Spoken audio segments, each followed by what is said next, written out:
Ya, kembali bersama saya di channel pembelajaran IPS. Ini tindak lanjutan dari modul kelima ya, sahabat belajar bersama.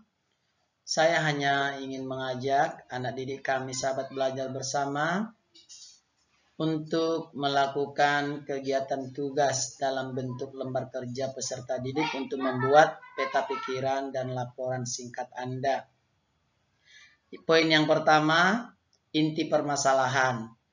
Diskusikan apa saja pengaruh perubahan ruang dan interaksi antara ruang terhadap kehidupan ekonomi, sosial, budaya, politik, dan pendidikan di Indonesia. Pilih salah satu bentuk pengaruh sebagai bahan penelitian kamu. Oke, sahabat belajar bersama. Yang kedua, menyusun peta pikiran. Uraikan hal apa saja yang dapat dikembangkan dalam upaya mengatasi pengaruh perubahan ruang dan interaksi antara ruang terhadap ekonomi, sosial, politik, budaya, dan pendidikan di Indonesia. Dari permasalahan tersebut yang telah dipilih pada tahap pertama, tuangkan dalam peta pikiran atau konsep.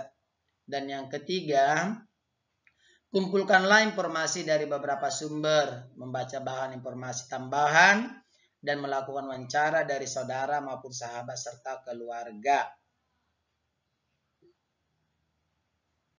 Nih, contoh peta pikiran. Yang pertama dari penduduk, adanya pencemaran lingkungan, adanya juga gedung bertingkat, dan perkotaan.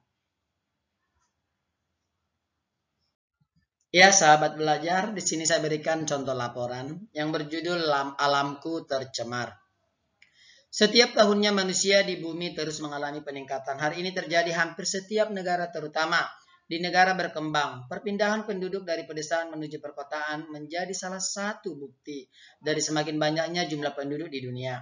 Tidak hanya itu saja, sekarang ini tidak di kota-kota besar sudah banyak ditemukan gedung bertingkat yang dimanfaatkan sebagai tempat tinggal oleh sebagian besar orang yang memutuskan untuk tinggal di perkotaan sebagai akibat dari banyaknya jumlah penduduk sehingga sudah tidak tersedia lahan kosong untuk dijadikan tempat tinggal. Maka tidak heran terjadi kepadatan jumlah penduduk di daerah perkotaan. Seiring bertambahnya populasi manusia, berbagai macam bentuk kegiatan manusia akan menghasilkan limbah. Sayangnya masih banyak ditemukan orang-orang yang belum sadar akan menjaga kebersihan lingkungan sekitar sehingga menimbulkan berbagai macam pencemaran seperti contoh penggunaan kendaraan berbahan bakar fosil atau pembuangan limbah rumah tangga dan industri yang tidak sesuai dengan tempat, yang sudah tentu akan menimbulkan pencemaran baik tanah, udara, hingga sumber air. Memang untuk memajukan suatu bangsa tidaklah mudah. Ada dampak positif dan negatif yang bisa terjadi ke depannya. Namun, jika telah dirancang dengan perencanaan yang baik dan sesuai dengan prosedur, setidaknya hal itu akan mengurangi efek negatif dari membangun perumahan di lahan hutan. Semoga informasi ini menambah pengetahuan bagi kita. Jadi, saya harap kepada anak didik saya, ini sebagai contoh, bisa Anda buat contoh-contoh laporan yang lain. Bagaimana Anda membuat yang sangat menarik.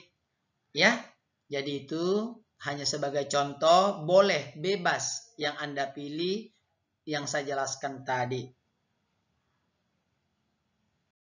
Oke, sahabat belajar, sekian dulu pertemuan kita. Saya ucapkan terima kasih banyak. Tetap buku yang kita pakai adalah Intan Pariwara dan sumber gambar itu dari Freepik.com Google dan guru yang mengampu saya Pauline Ramles Kota Barat. Saya ucapkan sekian dan terima kasih. Salam pendidikan.